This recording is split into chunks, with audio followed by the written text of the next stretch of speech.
Hi, I'm Debbie Georgatos. Welcome to my show, America, Can We Talk? Today we're going to talk about America's human trafficking epidemic, Jeremy Mahugh of Deliver Fund about tracking the traffickers, Asylum, the Supreme Court, and Benghazi Islamic smugglers, not kidding, and finally, justice for Lieutenant General Michael Flynn, just maybe. And last, of course, I'll tell you why these stories matter to you. Stay tuned.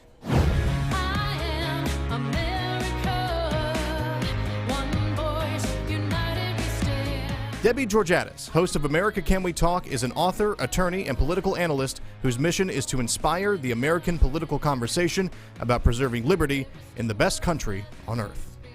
America Can We Talk is sponsored by GC Works, a Dallas-based company performing advanced technology research in the oil and gas industry.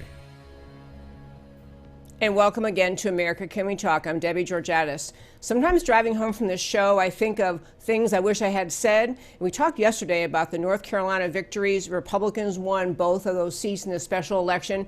One point I meant to make, and I want to just go back to that today before we really hit today's stories, and that is this. I think the Democrat message to America's voters over and over that America is a bad place, filled with bad people, filled with racists, filled with people who don't like each other, people trying to be mean to people, I think that is starting to wear is tiresome to the American public. I think many voters in heartland America, and including in places like North Carolina, are tired of being told the message of the Democrat Party, which is America is a terrible place. And I think some Democrats are waking up to that, realizing they better think of something else for their theme in 2020.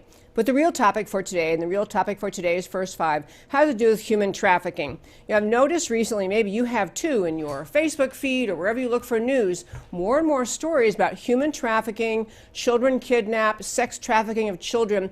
And you wonder, is it that we just have more media, so we're seeing these stories, or has it really been happening more and more? And we have a guest joining us in just a moment, and he is from the organization called Deliver Fund, Jeremy Mahugh, and they have a unique mission to deal with human trafficking, to fight human trafficking. I wanted to share their story with you today. The last little First Five thing, just as one example today, in scanning the news for stories of human trafficking and especially sex trafficking of children, there was a story just this week where this show comes from Dallas, Texas. This happened in Fort Worth, which is basically part of Dallas. It had to do with a mom and her 8-year-old girl walking down the street, and literally a man stopping his car, jumping out, grabbing this girl. The mom tried to jump in the car, did jump in. The man kicked her out and drove off with her child. Of course, she called 911 immediately. This story had a great outcome in finding the man who committed this, finding the child safe and unharmed. Well, physically unharmed. Who knows the kind of emotional trauma that child will go through, but at least physically unharmed and alive. But these stories recur more and more, and I want to focus today on why that's happening. What is this epidemic of human trafficking? Why is it happening? And that, my friends, is today's First Five.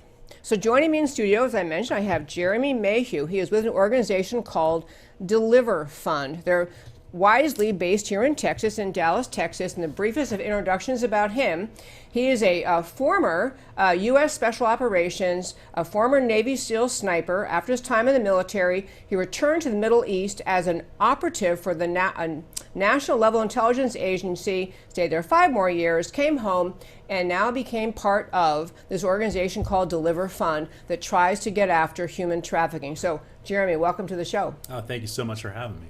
So glad you're here. So I read your whole website today. We'll start with, tell us why Deliver Fund is unique in what you do in trying to fight human trafficking. What is your niche in the human trafficking world? Absolutely. Like you mentioned, you're starting to see it as a buzzword. You're starting to see more articles and more attention come out around human trafficking. But really, there's 3 different ways that you can address this issue. And most organizations actually do something along the victim-centric side, where they're either helping the victims with rehab, rehabilitation, or they're doing awareness type campaigns and stuff like that. The other side is typically what law enforcement has done. So if you remember Chris Hansen and the To Catch a Predator show, yes, right, where they would put out some sort of solicitation, and they would get people who would be purchasers that would show up, and then they would say, hey, we caught you. Well, that's really what law enforcement has been doing. They'd put up a fake ad, they'd get purchasers, so they'd catch the demand side. But nobody's These are really purchasers of people. Absolutely, they're there to purchase typically sex, right? So the third part of that equation is the human trafficker. So the first two, one treats the demand, the other one treats symptoms, and really, if you want to go after the storefront, if, as we say here in Texas, if you want to cut the head off the snake, you got to go after that storefront. You've got to go after the trafficker, and usually they're 1 or 2 degrees of separation from the crime. And so, today the way they're being sold, 80% of this we would say is being sold online on the internet. So through online advertisements, and so we need technology and capability to figure out who's behind that. Okay, so I think on your website mentions, but I want to ask you to expand. You, for example, have a Navy SEAL background. You have a background in the military and special operations. Is your organization really focused on people who've done kind of investigative work in some way with the military? Is that? Definitely on the intelligence side, we hire people from the special operations community who have also an intelligence background. Because they understand the methodology. So it's not so much different than hunting terrorists, right?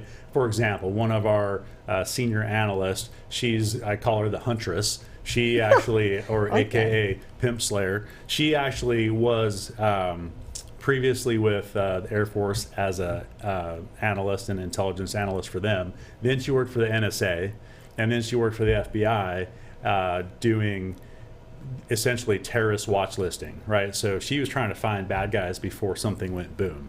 And so now she works for us because she's got a couple of kids at home, and she's transitioned her job, but now that's what she does. She hunts down bad guys in a different capacity. So you're thinking of these human traffickers, sex traffickers in the same way we do hunting down terrorists. You're focusing on the network itself. And I want to talk about what the network is, but I love the idea of using people trained by our military, learning our techniques, figuring out how something is structured and how you get in and figure out who's involved. And those are the people doing it at Deliver Fund. Oh, absolutely. And better than that is we come from that past of being able to know who in our intelligence communities make certain technologies, right? If it's for the FBI or the NSA or the CIA or for any of those government federal sides, we know who the vendors are that make those technologies. But we can go to them with this mission and say, hey, we need you to tailor this or tailor that and make it specific for what we're doing as it applies here in the U.S. Because clearly we have to abide by the Constitution, and everything that we do has to be admissible in court, and all those things are discoverable, and all that's important here. What kinds of things are these vendors supplying, and what kind of objects or technology are they providing you? What do you mean? I would say one example is the story about Backpage.com. Are you familiar with what happened? So Backpage was actually headquartered right here in Dallas. Yep. And Backpage was the largest online purveyor of escort ads. But within those escort ads, there was human trafficking. A high percentage of that was human trafficking. And of that, some of those were trafficking of minors. So they were found to be complicit in selling minors for sex, as well as laundering money, et cetera, et cetera. So within their website, they had 12 other websites like evilempire.com, sincity.com, things that don't sound nefarious at all. But all of that was running together to sell sex. Now, the technology that's needed is to figure out who's behind it. And so we haven't got to a point where it's one click and boom, here to catch a trafficker. But like, we're working towards that, right? We're getting it closer and closer. But ultimately, it's a combination of different platforms. And then we have to be able to get that into the hands of law enforcement. Because again, I'm no longer the person to kick in the door. We need, in the United States, we need law enforcement, whether it's local, state, or federal, to be able to make that arrest, get that successful prosecution, and that's where we raise the risk to the trafficker.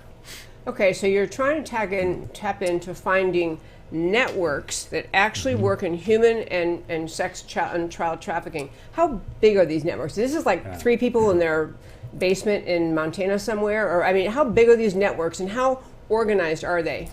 Well, there's both, right? Like, you have some very organized, very high profile things, but you have a lot of what I would call low hanging fruit. And so within that, let's say 80% of that is very low hanging fruit. But those guys may be working independently or with just a couple of people, but they are bad guys who talk to other bad guys. So one of the important things about how we attack this is to be able to provide law enforcement with a platform that can be collaborated across all jurisdictions, because you would think this maybe existed, but it didn't. So now it does. Now we have that platform, and now as we equip and we train law enforcement how to use that equipment, let's say you're building a case here in Dallas, and let's say you are part of DPS and you're building a case on a human trafficker, the computer is going to auto-associate. It's going to know if a piece of that information is tied to a case in Atlanta, right? So now it's across jurisdiction lines. One turns to federal case across state lines, but also you have all that information and you know the officer that you need to talk to there to have that collaboration. And that didn't exist. So now we can actually start to see almost like a heat map of where these traffickers are selling, where they're moving, and let law enforcement know who's in their area, when they're there, and we can follow it around the entire U.S. Okay, I'm loving this. Just to get a picture of I want to talk about the victims in just a moment, but the trafficker is finding people who will supply him with women and girls, and then, I mean, essentially it's like slavery. I mean, they think they own these girls. You're using the terms of selling or buying a person, so clearly that's slavery if you sell them by a person. It's 100% modern day slavery, and by definition, human trafficking is by force, fraud, or coercion, right? And they're not, these girls are not allowed to keep any of the profits of their labor either. So these girls are literally somehow snatched, end up in the hands of traffickers, and then traffickers have to be finding the customers or the clientele to pay them. So someone's got to be setting up shop somewhere with these trafficked, owned girls and women, right? I mean, they got to set up shop and find customers. We'd like to think that it's very simple, but it's not. And a lot of the victims who we've talked to, we've been able to help. They'll tell you that, we have had this business around for a long, long time. With, if we called it, prostitution and pimping, all of that has been around for a long, long time. What we see today is the majority of that has turned into human trafficking, and it's become a lot easier for these pimp traffickers to sell their product online and control all of that without it having to be on the red light district street corner, right? Where it used to be in the open, now it's happening behind closed doors. It's happening online, and it also allows them to be able to sell younger and younger children in that. So they're finding their customers online. So sometimes they're finding their customers online. Sometimes they're luring them into that. Sometimes they're preying on victims that come from a single family home. Maybe there's already narcotics. There's some emotional hook there. They can start to lure them in. And I think it needs to also be said, because a lot of times we think, well, first we think that human trafficking happens in Cambodia or Thailand or somewhere else. But we're talking about American citizens exploiting American citizens, primarily American men and women who are selling to American men, American women and children. And those, especially those women, maybe it's not a minor, but like, let's say somebody thinks they're going to be a buyer, they're going to be a purchaser. We call them the John sometimes, but they're a sex purchaser. They may not know that they're purchasing a trafficked victim. It is the job of that trafficked victim to make sure that the purchaser does not know that she's trafficked, right? So how would they know? Sometimes they think they might be doing her a favor there. I'm giving her some money, like I'm helping her out. She needs money, and at the end of the day, how would they know? So what is the age range of these victims that you involved in cases you've been involved in? I think across the board, the average age of kids that come into this is about 13 years old. Oh my gosh. The average age of what we've seen is probably around 17. So still minors. Yeah. You had a story on your website involving a girl named Sarah, and that's the name you at least gave her on the website. And the reason the story was scary, I wanted to ask you to tell it, is because, many picture people think, well, it's probably people, as you say, single parent homes, nobody's around, no one's paying attention, maybe they're kind of lost anyway. But if you would briefly tell the story of Sarah that's on your website, I'd love to have you do that. Is Samantha or Sarah? I think Sarah was Sarah. when... So there's a couple. Tell whatever one you want. I want to just make it real for us. I think that the one on the website that I'm thinking of is Samantha, which is one of the first cases that we had. And Samantha was actually, I think this is a representation of exactly what happens. She was 12 years old when she was first trafficked. Her mom was a heroin addict. She lived in a town in New Mexico. She was from there. Her dad had left, disowned her and her mom. So her mom's an addict. At 12 years old, she's sold more or less probably by her mom for drug money, which then over a course of 10 years, the year that Deliver Fund started was the year that we were able to get to her. But prior to that, for 10 years, she had been sold. So now she's 22 years old. And everybody looks at you like a 22-year-old prostitute, right? Who's a heroin addict. But the reality is, for 10 years, she was bought and sold. She was sold to 10 different traffickers. She'd been arrested a couple of times. She'd been in and out of a program. She had been assaulted by people that were part of that program. So, like, she has no trust for anybody. Right. A lot of her mindset is still that she's 13 or 14 years old because she has mentally shut herself down at that point. It's just a very, very fascinating story because we actually have read through a lot of her journals. She actually her trafficker was letting her keep some journals. That's amazing. And so you can see exactly what she was thinking on a day-to-day basis. And you can also see where the heroin kicked in. So she became a heroin addict also. Absolutely, she did. Yeah. And so she was, for those 10 years, she was bought and sold, in her own words, 6 to 20 times a day. And I think that's it. You're talking about customers using her services or using her 6 to 20 times a day. And when you say using her services, let's keep in mind that, like, she's 22 now, but, like, for those years, she was a minor. So that is statutory rape, right? So she was raped thousands of times a year.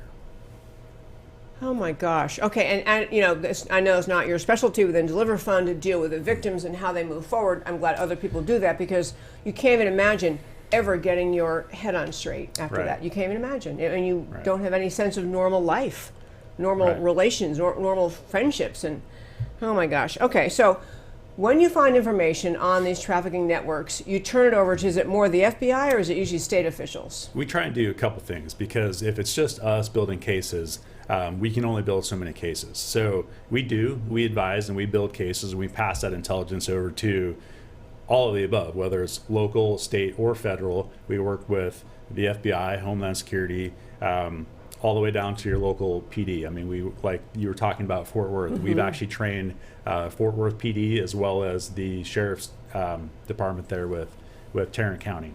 And so, matter of fact, we actually came in because they didn't have the budget when the Sheriff Wayburn came in. We actually bought them laptops and all the technology licenses and trained them how to use that. But that's how we can do this at scale, is getting that technology and the training for how to use the equipment, but also the methodology on how to do this so they can build their own cases. And as we do that, what we're talking about, as big as this problem is, and this problem is so big that a few years ago, there was the National Center for Missing and Exploited Children said that within a 5-year span, trafficking of minors for sex in the United States went up 846%. That's exactly what I was looking for in my papers. What was that percentage you said? So 846%. 846% increase. And what's made that available is technology, right? Your smartphone, all of that. So how do you fight that? Well, like, that's where Deliver Fund comes in. But to do that at scale, we need to be able to get law enforcement trained on the equipment that can do that. And then we tout a very strong statistic of our own that we say when properly funded, the impact that Deliver Fund can have is an 80% reduction on human trafficking in the United States within 5 years. Okay, I do want to talk about your funding in a moment, but I have another question I didn't even mention to you ahead of time, but I read this story online about some airline flight, and there's a stewardess on board, and she's watching this two people sitting next to each other, and she just thought something seemed off about the girl, like she's being trafficked. And so she went to the girls from the other story, and she wrote her a note, "Are you in trouble? Do you need help?" or something like that. And she went back and said to the girl, "Honey, you look like you need to go to the restroom. It's right there." And so she was able to communicate with this girl, and she was right. And so by the time they landed, they had authorities ready to arrest the guy. But the question is, do you ever help the average Joe Q public figure out what should you watch for? What should everyone listening watch for in terms of trying to figure out if someone's being trafficked? Yes, and the short answer is we actually put out a newsletter. We put out some tips in there. We do something called Kevlar for kids, so that parents know what kind of apps and what technology to be aware of, and we're continually putting out information on that stuff. And it changes from time to time as well. But I mean, if you see, because it's funny, since we've been reading and hearing more about this, my husband and I have been in various places, and we're both more alert, and he said, that looks kind of odd, and then you realize, I mean, you're trying to figure out if anything is wrong there. So, You'll often see like some sort of control going on there. A lot of time these victims they're not allowed to speak to anybody. They're not allowed to look at anybody, so they'll have to look down on the ground, and they won't be able to speak to anybody. So, and you can tell by their appearance sometimes too, and a lot of them, not all of them, but a lot of them are on narcotics. A lot of times heroin, because we call heroin the leash for a reason. And so, because they get addicted and they have to, they'll do anything for that next fix for sure. And so, there's some of those indicators that you can pick up there. But that's a longer episode right there. Sure is. Okay, so Deliver Fund, your website is deliverfund.org. Yep. And so you're a 501c3. Yes. So you're counting on donations. We are. If law enforcement had the money to pay for this technology and this training, we wouldn't need to do that. But go ask your local law enforcement, and I guarantee you they'll say that they're under budgeted, they're under resourced, they're under trained. All of these things is we're there to fill that gap and bridge that gap for them. So we do take private donations. So we can fund scholarships for those officers to come through, and we try and pick the most impactful officers in the most impactful areas and start there. And we're also on Twitter and Instagram and all the other social media. So I think we were talking a moment ago about who these victims are, and there was, I'm sure the Samantha story is true, but this Sarah story that you had included in something you sent. She left her job at a local fast food restaurant, someone she thought was a friend, a woman her boyfriend had introduced her to a few weeks earlier. So this story, again, trying to help people see this is not just wayward children with no parents. She thought she was going to go sell expensive purses, and that, and the next thing you know, she's literally lured right out of the fast food, I won't say which parking restaurant, but she leaves the window and goes and jumps in this person's car and is immediately trafficked. Because she thought the guy she was dating was her boyfriend, but the boyfriend was actually setting the girl up to come. Right. Okay. Yeah. I hate those kind of stories. You want to say never let your girls date. Just don't even let your daughters date. No, that's not really true. Anyway, but on a serious note, this idea of this is a girl who's got a job. Right. She's not, wandering the streets. She has a job, and she got duped into it. So I really think it's important to recognize the innocence of some of these victims. Right. I mean, they're all innocent. They were wronged by this, but some of these young girls they may have been headed off to a relatively normal life and finished high school and head to college. And then their whole life is steered off, and so it's just a horrible thing happening. To boys too, and we don't really talk about that as much. We have one story that we put out, and we call him Noah, but I think this boy was about 15 years old. This happened recently in the last 12 months, and he was on one of these gaming stations. And as you know, like these gaming stations now, they communicate with people from wherever. So like he actually was gaming and playing a game with. Talking to somebody in another state, and had built rapport with him over a period of time. That individual comes and says, "Hey, I'm 2 blocks up. Come out of your house. Come say hi to me." Kid comes up there, jumps in the car, says hi. Guy takes his cell phone, tosses it out, and luckily within 24 hours, we were able to track down who that guy was and where he was. Already had the boy in another state, but a very cool story. We were able to help law enforcement recover that boy and figure out who the trafficker was. And he wasn't he wasn't an individual. He was part of a bigger ring that was doing that. And so, I have a son. I don't have a daughter yet. I'm trying to have a daughter, but this is important for our boys and girls. And these are our boys and girls. Oh, they are. They're all our boys and girls. So, folks out there, I really want to tout this organization, Deliver Fund. It's deliverfund.org, and you can donate to help this. In fact, just go read the website. If you go read the website, you'll get inspired, I'm sure. Everyone involved it's a unique niche within the broad span of people trying to prevent human trafficking. But if you're actually getting, as you say, getting the traffickers, then you're really putting that is kind of interrupting the flow before the child is ever grabbed. Absolutely. And the other important thing about this is, like, to be able to prosecute this successfully, like, you need the data.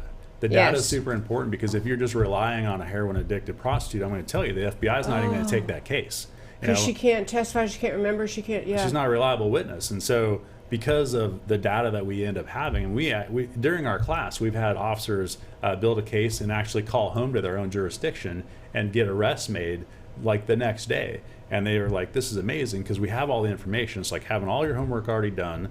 And because of that, the cases that we've been involved with, that Deliver Fund's been involved with, have had a 100% conviction rate. I love that, 100% conviction rate. I'm a lawyer by background. That, I'll tell you, that's a rare thing for any organization to be able to say. 100% lock Probably these won't be able people to top up. that forever, because some prosecutor will screw it up. However, thus far, we've had the cases that we've been involved with have had a 100% conviction rate. And the important piece of that is the data, right? Because the data is there that shows what's been happening. Boy. Do you have any idea how long these people go away for once they're convicted of trafficking? So federal charge is 15 years, and sometimes they can stack those. We've had one that I think was turned into multiple lifetime consecutive. Right. Good. Yeah.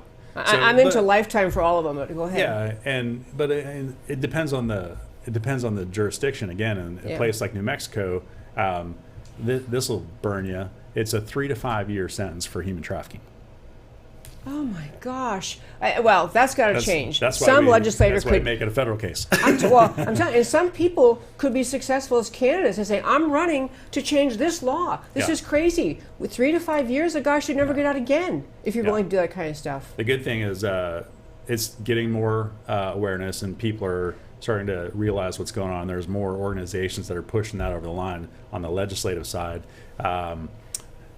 Montana, where I'm actually from, is they're doing a great job. And one of the ways that they did this was the Attorney General brought 3 traffic victims in to speak and tell their story to the state legislature. And I believe it was a pretty much unanimous vote at that point. And now it's a lifetime sentence in Montana. But I'll take it.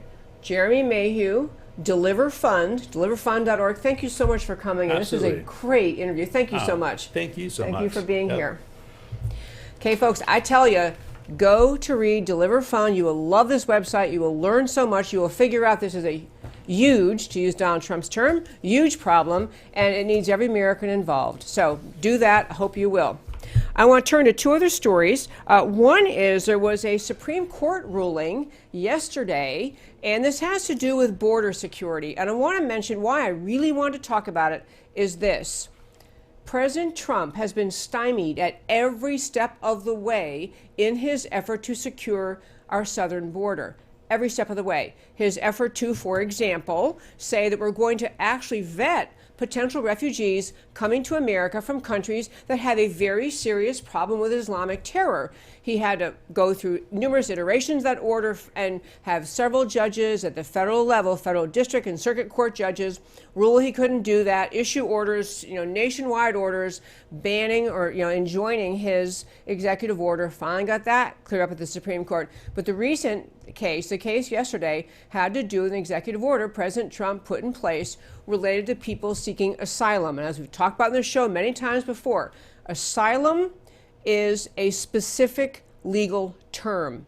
Asylum does not mean that just because you don't like your home country or you're impoverished in your home country that you should get to come to America. Asylum has had long-standing standards, including that not just in America but countries around the world. People seek asylum because in the first country they get to once they have escaped the persecution in the country they are from and from their home country. The idea of asylum is to rescue, to provide refuge for people being persecuted. So President Trump had this order in place essentially saying that people trying to enter America through the southern border and who were seeking asylum would be denied asylum with some exceptions, but denied asylum on the ground that they didn't seek asylum in the first country they came from. They arrived in Mexico, that's the country they have to seek asylum in, because the asylum process has been abused. It has been abused by the people who show up at the southern border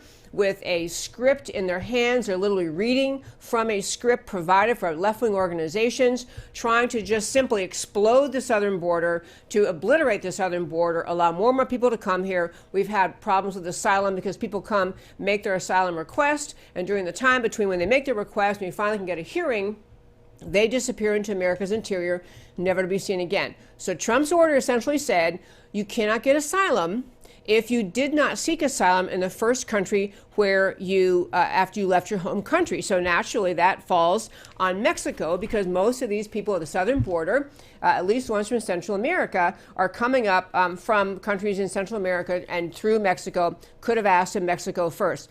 So the Supreme Court said, yes, actually Trump's order was legitimate, that he can make that order as a president. I want to make clear that this is not creating new law. This is not coming up with a crazy idea. It's never been law before. This is affirmation of long-time asylum standards in the world, not just in America, but in the world. And also, the idea that the president has authority to do this has been clear in law for decades. That's the second point I want to make about this case.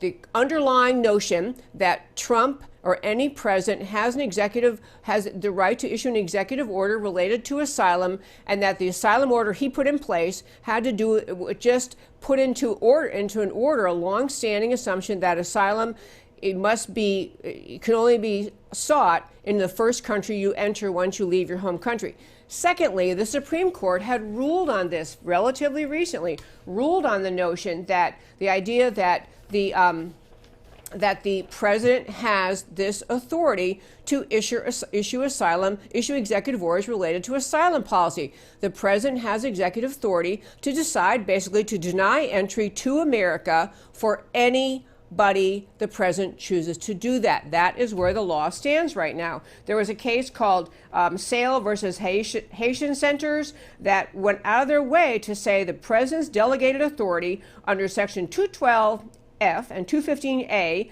of the Immigration and Nationality Act override any asylum assumptions at all. So the president has statutory authority, constitutional authority to issue this order. But the reason the case is before the Supreme Court is because lower courts, the district courts, which are the federal trial court, and the appellate courts in the federal level, the circuit courts, have routinely simply issued orders denying the president's right to issue these executive orders, and they've issued decisions with no basis in law. This is what I want to drive home. There is no basis in law for the orders these district court judges and circuit court judges have made, essentially saying because they don't like Trump or they don't like his asylum policies, they don't like his immigration policies, they just issue orders striking down his executive orders. And finally, the Supreme Court said, no, actually, President Trump has the right, as does any president under the Constitution and under federal statutory law, to make this executive order. So now, at least as of now, the ruling is President Trump's executive order saying that we turn down people seeking asylum in most cases unless America was the first country they entered after they left their home country. The second point, and almost more important, I want to be sure and share with you today, has to do with someone who was arrested at the Houston Lobby Airport yesterday, in Houston Hobby Airport. So in Houston, in the great state of Texas, in Houston, there was a guy arrested at Houston's George Bush, it wasn't Hobby, it was George Bush International Airport. This guy is a Bangladeshi native, meaning from the country of Bangladesh. He was arrested in Houston's George Bush International Airport. His name is Mahugh. He's from Bangladesh. Bangladesh, right now, the country Bangladesh, located between India and Myanmar, is flooded, is festering with former ISIS people, former Al-Qaeda people, Islamic terrorists have filled the country of Bangladesh. This guy, Bangladeshi native, had set up camp in Mexico and was part of an international smuggling ring, bringing humans from Bangladesh through Mexico, and then with false papers, and there were other stops along the way, from Bangladesh to South American countries up to Mexico, and then in Mexico, this guy was helping these people get smuggled into America. He was arrested for his role in transporting at least 14 Bangladeshis over the U.S. border. I want you to stop and think about what that means. This is a guy helping Bangladeshi natives show up at the southern border of America with a fake ID and a fake story, helping these people get into America, and Bangladesh is filled with jihadist terrorists. So when the court ruled yesterday that, as a matter of fact, President Trump, he gets to actually be president. He's allowed to be president. He's allowed to use presidential authority. He's allowed to put this executive order in place related to asylum. It wasn't just a border security issue. It was a national security issue. And my final story for today, there was a motion filed by the extremely extraordinary attorney, Sidney Powell, on behalf of Lieutenant General Michael Flynn. We talked last week about Sidney Powell having filed this motion to compel, and she laid out for the judge all the documents that were withheld by the prosecution, which is by our federal government, by the Department of Justice and the FBI, withheld in their prosecution of Lieutenant General Michael Flynn.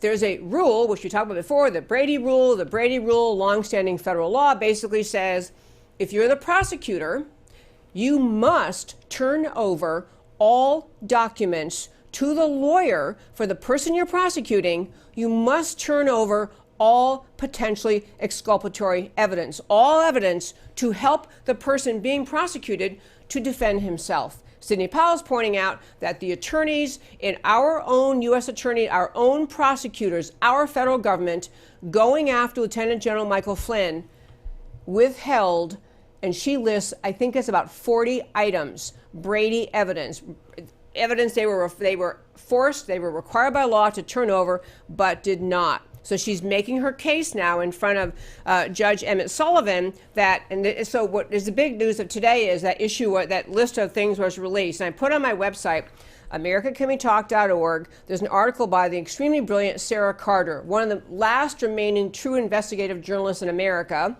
Sarah Carter she explained what I just said to you. She talked about Sidney Powell trying to force this judge to look at the evidence that should have been provided to the accused, Lieutenant General Michael Flynn, that the prosecution was required by law to turn over but did not.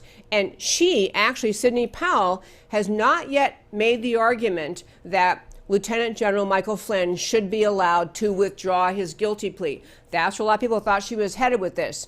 But instead, she is basically putting on record in front of Judge Emmett Sullivan to say, this is unlikely that this guilty plea would have ever been made had the prosecutors followed the law and turned over the evidence they were required to turn over.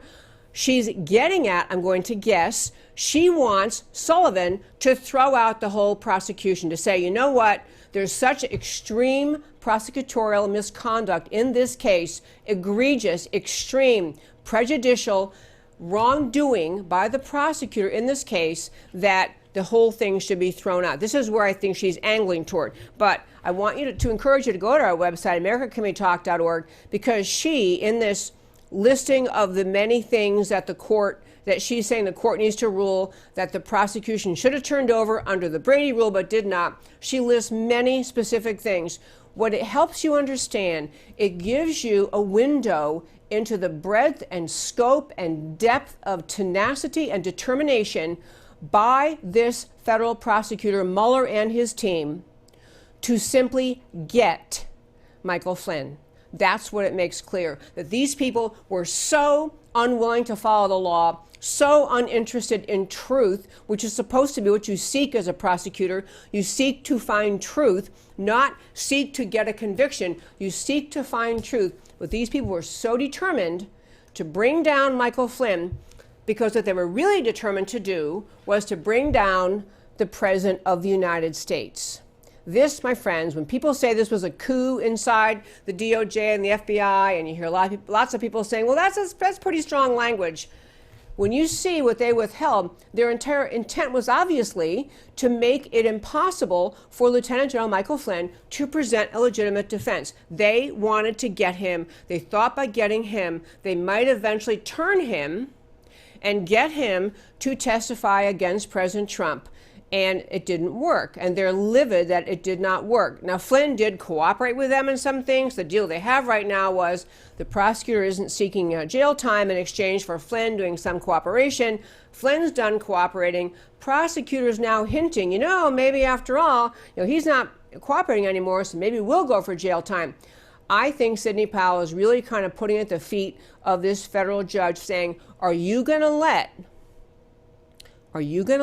this Mueller team, this FBI and Department of Justice, simply obliterate the rule of law? Are you going to let them get away with this obvious coup attempt to deprive this accused person, this defendant, of his right to have the evidence he has the right to? Are you going to let that stand or not? And I don't know what Judge Sullivan will do. I think the next hearing is September 24th.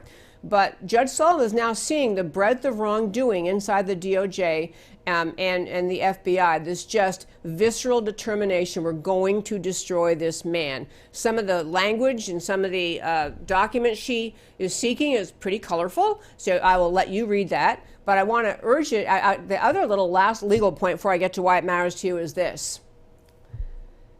One choice Emmett Sullivan has is to say, you know what, we're throwing out this entire prosecution, we're done. The other one he had, because I don't think that the FBI and the DOJ, I don't think they want to turn over this evidence. They don't think they should have to. They don't think they should have to. They want to say, hey, we got a conviction. This is nothing, he pled guilty. Everyone knows he's guilty. You don't need to worry about this evidence. But Judge Sullivan actually has as an option to compel the turning over of all of this evidence she is seeking, I think it's 40 documents. Judge Sullivan could force a turnover of those documents by the government to the Flynn team, but to Sidney Powell. And if they won't do that, this judge could hold them in contempt.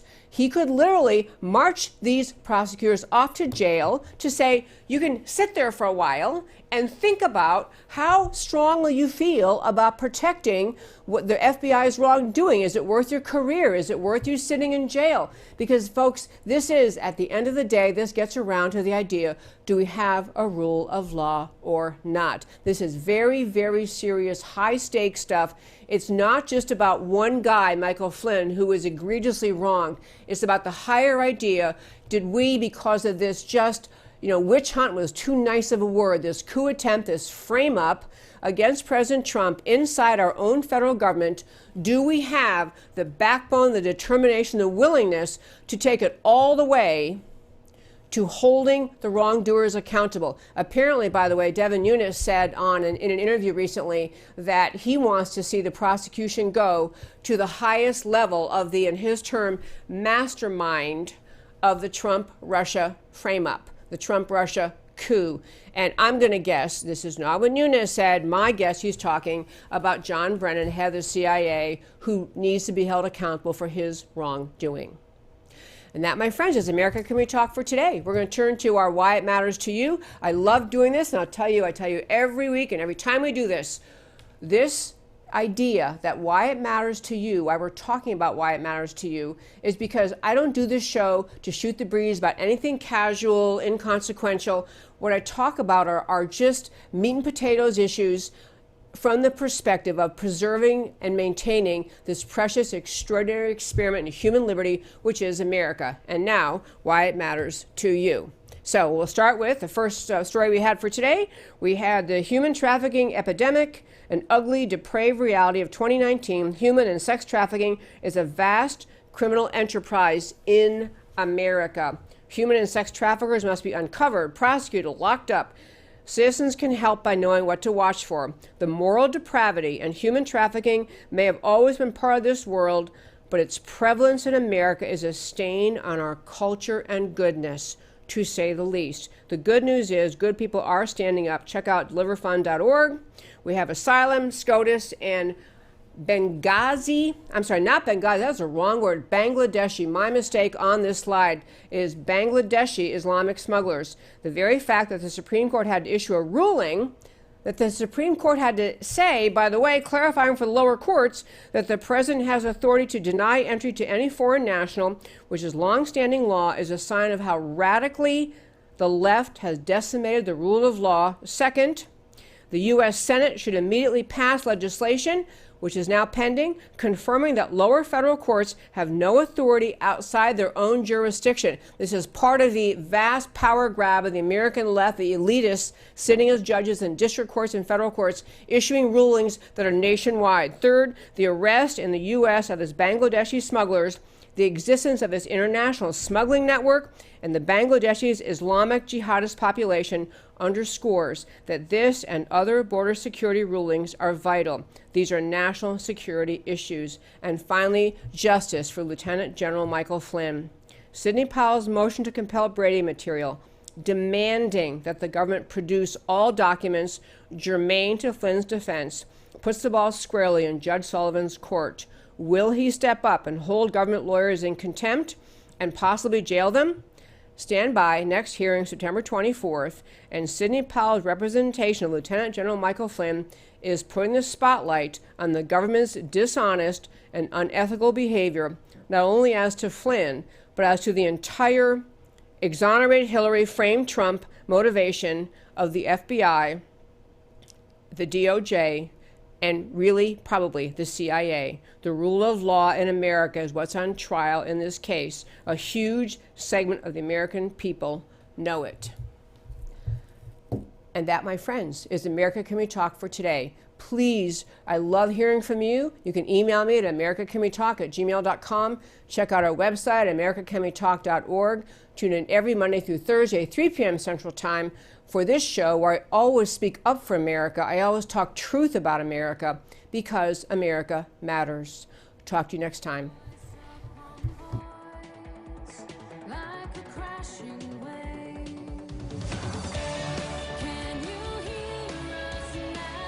America, Can We Talk? Truth about America. Can you hear